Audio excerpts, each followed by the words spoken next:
Bago mo siraan ang isang tao, siguraduhin mo muna na malinis ka. Bago mo ilabas lahat ng baho ng iba. Pero yung sarili mong baho tinatago mo? Bago ka magpasikat, dapat sa tama at malinis na paraan. Huwag yung maninira ka ng kapwa mo para lang mapansin ka. Ano, pasikat lang?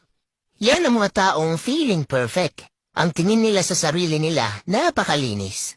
Lahat ng tao may bad side. Kaya manalamin ka muna bago ka manghusga.